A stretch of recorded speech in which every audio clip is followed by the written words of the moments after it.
The Life Divine, Chapter 25, The Triple Transformation. So this is the third motion. So I think we'll take a little before that. We'll take it from a paragraph before just to get the continuity. If the rift in the lid of mind is made, what happens? So this is the rift in the lid of mind. How does that? We spoke about that last time. It's made by an aspiration from the psychic being, from the heart, for this lid of the mind to be made. It can be made in two ways. It can also be made by a pure ascent of consciousness, or more securely and more surely by the coming forward of the psychic and the psychic aspiration. So, if the rift in the lid of mind is made, what happens is an opening of vision to something above us, or a rising up towards it, or a descent of its powers into our being. So these two things. What happens is opening of vision to something above us, a rising up towards it, or a descent of its powers into our being, or both. What we see by the opening of vision is an infinity above us, an eternal presence, or an infinite existence, an infinity of consciousness, an infinity of bliss, a boundless self, a boundless light, a boundless power, a boundless ecstasy. It may be that for a long time, all that is obtained is the occasional or frequent or constant vision of it, and a longing and aspiration, but without anything further. So it may be that for a long time all that is obtained is this, right? This vision of it, right? But without anything further. Because although something in the mind, heart, or other part of the being has opened to this experience, the lower nature as a whole is too heavy and obscure as yet for more. But there may be, instead of this first wide awareness from below, or subsequently to it, an ascension of the mind to heights above. Okay? The nature of these heights we may not know or clearly discern, but some consequence of the ascent is felt. But there may also be, as a consequence of this wide awareness from below, an ascension of the mind to heights above. However, we will not know or clearly discern what these heights are, but we will feel the consequence of this ascent. There is often, too, an awareness of infinite ascension and return, but no record of or translation of that higher state. This is because it has been superconscient to mind, and therefore mind, when it rises into it, is unable at first to retain there its power of conscious discernment and defining experience. But when this power begins to awake and act, when mind becomes by degrees conscious in what was to it superconscient, then there begins a knowledge and experience of superior planes of existence. The experience is in accord with that which is brought to us by the first opening of vision.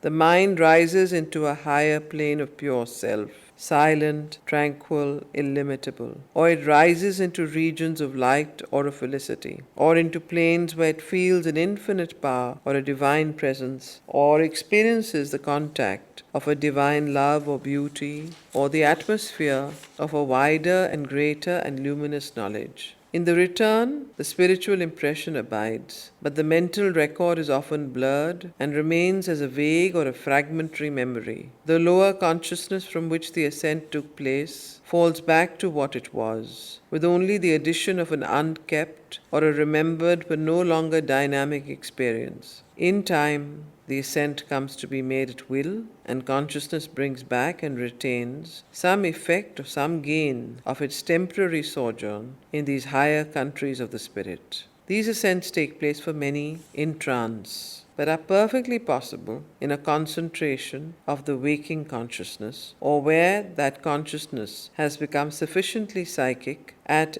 any unconcentrated moment by an upward attraction or affinity. But these two types of contact with the superconscient, though they can be powerfully illuminating, ecstatic, or liberating, are by themselves insufficiently effective. For the full spiritual transformation, more is needed. A permanent ascension from the lower into the higher consciousness, and an effectual permanent descent of the higher into the lower nature. This is the third motion, the descent which is essential for bringing the permanent ascension. So this third motion is the descent of consciousness, which is essential to bring about the permanent ascension of consciousness. So unless there is the descent of this higher consciousness into the mind and body, the permanent ascension of consciousness cannot take place. Why? Because it is through the descent of this consciousness that the lower nature can be transformed, will be purified, will turn, and the darkness of the inconscious and the subconscious and the subliminal will soon get eliminated with these constant descents. So this is the third motion, the descent, which is essential for bringing the permanent ascension. An increasing inflow from above, an experience of reception and retention of the descending spirit, or its powers and elements of consciousness. The experience of descent can take place as a result of the other two movements or automatically before either has happened, through a sudden rift in the lid or a percolation, a downpour or an influx. So this descent of consciousness can either take place as a result of the first two, or it can also take place as a sudden percolation or descent without the first two, even just as a experience. So it depends on each person. Is it clear? Any questions? So this experience of descent can take place as a result of the other two movements or automatically before either has happened, through a sudden rift in the lid or a percolation, a downpour or an influx. A light descends and touches or envelopes or penetrates the lower being, the mind, the life or the body, or a presence or a power or a stream of knowledge pours in waves or currents, or there is a flood of bliss or a sudden ecstasy. The contact with the superconscious has been established. For such experiences repeat themselves till they become normal, familiar, and well understood, revelatory of their contents and their significance, which may have at first been involved and wrapped into secrecy by the figure of the covering experience. For a knowledge from above begins to descend, frequently, constantly, then uninterruptedly, and to manifest in the mind's quietude or silence. So, for a knowledge from above begins to descend, frequently, constantly, uninterruptedly, and to manifest in the mind's quietude or silence. Intuitions and inspirations, revelations born for greater sight, a higher truth and wisdom enter into the being. A luminous intuitive discrimination works, which dispels all darkness of understanding or dazzling confusions, puts all in order.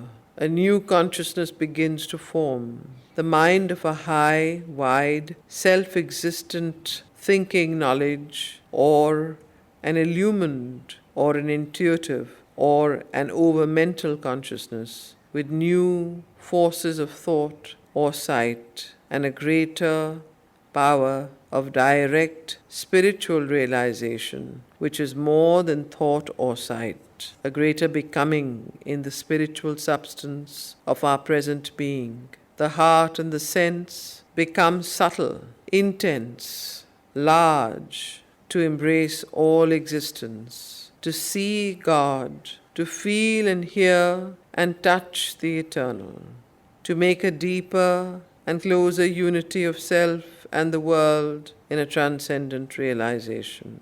Other decisive experiences, other changes of consciousness determine themselves, which are corollaries and consequences of this fundamental change. No limit can be fixed to this revolution, for it is in its nature an invasion by the infinite.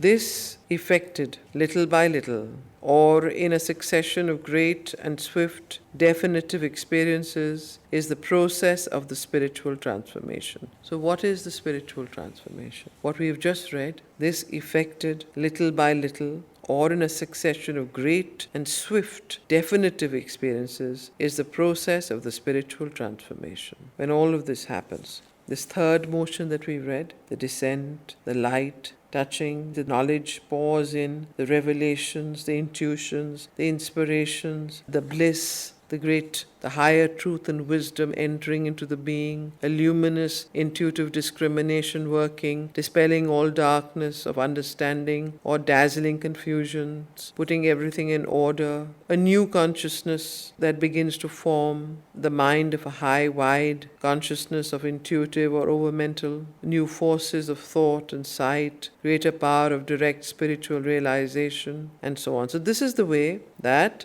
this spiritual transformation begins to take place. Now here, this is a description of the spiritual transformation, not of the psychic, which is quite different. So this certainly happens from the higher planes of the higher mind, and then percolates light, bliss, power, ananda. So it achieves itself and culminates in an upward ascent, often repeated, by which in the end the consciousness fixes itself on a higher plane, and from there sees and governs the mind, life, and body. It achieves itself also in an increasing descent of the powers of the higher consciousness and knowledge, which become more and more the whole normal consciousness and knowledge, a light and power, a knowledge and force, are felt, which first take possession of the mind and remold it, afterwards of the life part and remold that, finally of the little physical consciousness, and leave it no longer little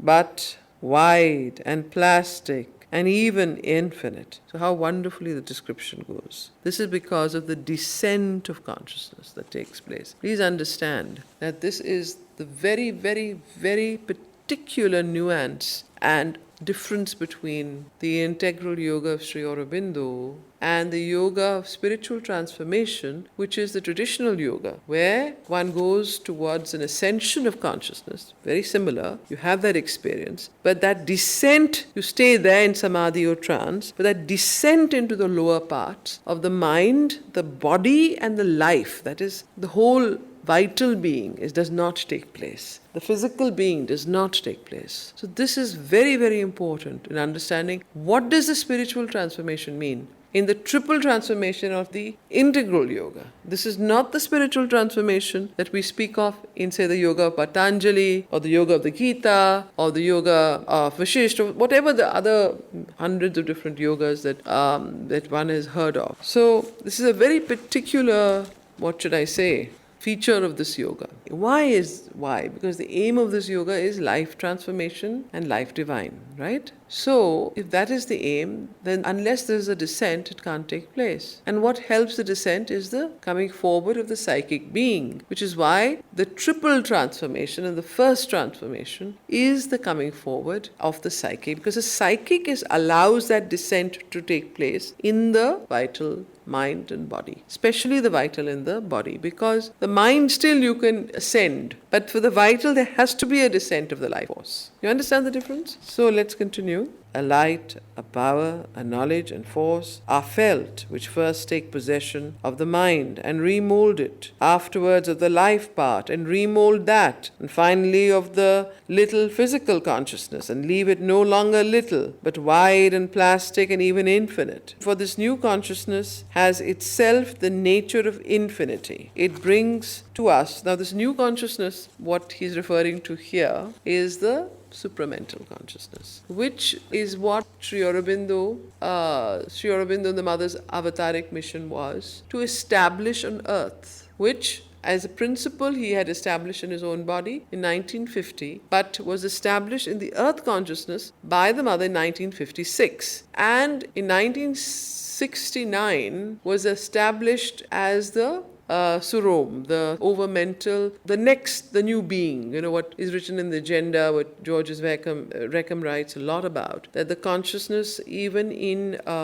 what Mother says is children, and was much more operative in the evolutionary process of birth and of the human being. So where she talks about a new being, she talks a lot about it from the year 1969 onwards, much more, 68, 69. She starts talking about it around 1960s, but really speaking, she especially makes mention of that the children born from that time onwards will have it inherently more easier for them to access it, will be able to it's now not only in the subtle physical atmosphere of the earth, but also in the more, it's become more and more in the evolutionary, whatever word you want to use it.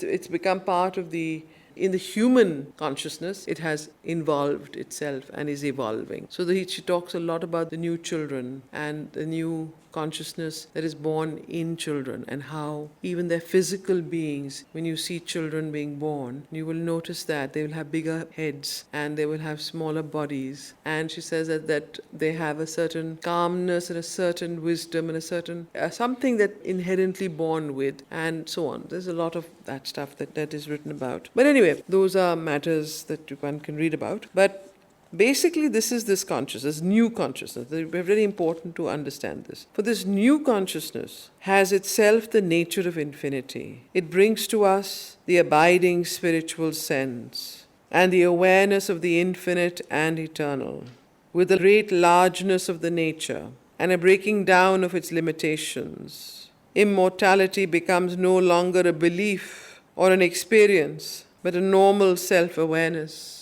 For this new consciousness has itself the nature of infinity. It brings to us the abiding spiritual sense and awareness of the infinite and eternal, with a great largeness of the nature and a breaking down of its limitations. Immortality becomes no longer a belief or an experience, but a normal self-awareness. Now, look at the films that are being made for children in this century. If you have been watching, and I've had to watch them because of my nephews, because they want to put them on, and I'm totally aghast or amazed at what I'm seeing. All the films are being made of these supernatural heroes, all changing bodies, changing forms, immortal. It's very easy. It's very natural to have magical powers, clairvoyance, clairaudience, changing shapes, sizes, and these children, just like, it's so absolutely natural for them to believe it and to understand it and to go with it. While, if you look at the previous century, in the 20th century, or even earlier, if you look up to about 1970 and so on, if you saw the films being made there, they didn't have all these elements in them. But these days, the films had. All of them have it. And you have Mr. Marvelous, and all the heroes come together, and then they do all kinds of things. Have you seen them, any of you? So you see a lot of that. And there are also some others. Captain Marvel, then there's another one, Adventures, then there's something else. I don't know what they are, but they keep putting them on. So first I was watching them more like, what are these guys? They're all into this world of total make-believe, like no relation to reality. But then I realized that actually there was a relation to reality. They believed this. This was inherently in their gene. Immortality is not something that they had a belief in. It was right there. It was genetically coded in them. And it is coded in these children. Mother said in the 1960s, year was 1969, she says a new consciousness has been born. The children born from now on will carry it. Those are exactly her words in the agenda. So, so for us, there are practices. These are the ones. Aspiration to a new world, aspiration for a new life, aspiration for a new consciousness,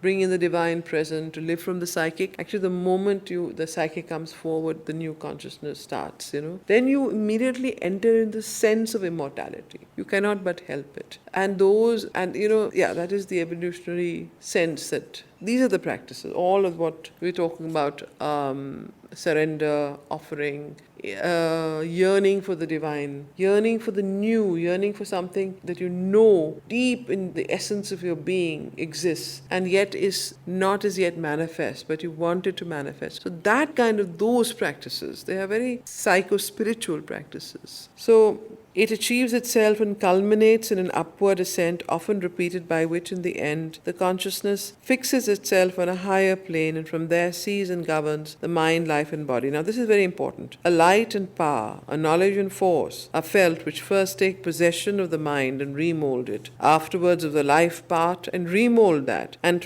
finally of the little physical consciousness and leave it no longer little but wide and plastic and even infinite. For this new consciousness has itself the nature of infinity. It brings to us the abiding spiritual sense and awareness of the infinite and eternal with the great largeness of the nature and a breaking down of its limitations. Immortality becomes no longer a belief or an experience, but a normal self-awareness, the close presence of the Divine Being, His rule of the world and of ourself and natural members, His force working in us and everywhere. The peace of the infinite, the joy of the infinite are now concrete and constant in the being. In all sights and forms, one sees the eternal, the one reality. In all sounds, one hears it. In all touches, feels it. There is nothing else but its forms and personalities and manifestations. The joy or adoration of the heart, the embrace of all existence, the unity of the spirit are abiding realities. The consciousness of the mental creature is turning or has been already turned wholly into the consciousness of the spiritual being. So this consciousness of the mental creature is turning or has been already turned wholly into the consciousness of the spiritual being. This is the second of the three transformations, uniting